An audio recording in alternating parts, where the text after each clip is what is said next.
अस्सलाम वालेकुम दोस्तों, तव्हांखे ॿुधाईंदा हलूं मुहबतल जो माग जी तारीख़। मुहबतल जो माग हिन हफ़्ते कहिड़ी तारीख़ ते ऐं कहिड़े टाइमिंग ते हलंदो ऐं इहो बि तव्हांखे ॿुधाईंदासीं। दोस्तों, मुहबतल जो माग छा हफ़्ते में 2 ॾींहं हलंदो या पूरो जो पूरो हफ़्तो हलंदो, ऐं इन में काफ़ी सारियूं ॻाल्हियूं तव्हां सां शेयर कंदासीं। राति काफ़ी सारनि दोस्तनि खे असांजी पोस्ट पसंदि आई, उन्हनि कमेंट कया त बाबा हिन जी कंफर्म तारीख़ ॿुधायो, ऐं उहा बि कंफर्म तारीख़ ॿुधाईंदासीं। दोस्तों, जेको मुहबतन जो माग ड्रामो आहे इहो सूमर खां शुरू थींदो, यानी राति जो 8 वॻे सूमर ही जेको अची वियो अचण वारो आहे, यानी 19 तारीख़ खां। अॼु जेको आहे 15 तारीख़ आहे, 19 तारीख़ खां सूमर खां ही स्टार्ट थींदो ड्रामो मुहबतन जो माग राति जो 8 वॻे सिंध टीवी ते।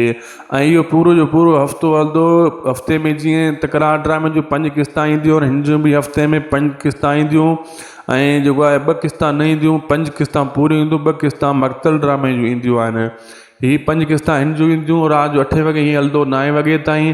ऐं जीअं तकरार ड्रामो हलंदो राति जो 7 खां वठी हू हलंदो आहे 8 ताईं, प्रोमोन जो अची वेंदो आहे, ही 8 खां 9 ताईं हलंदो। ऐं मुहबतन जो माग दोस्तों बहितरीनु ड्रामो आहे। हिन हफ़्ते सूमर खां राति जो 8 वॻे यानी 19 तारीख़ अंग्रेज़ी 19 तारीख़ राति जो 8 वॻे स्टार्ट थींदो मुहबतन जो माग।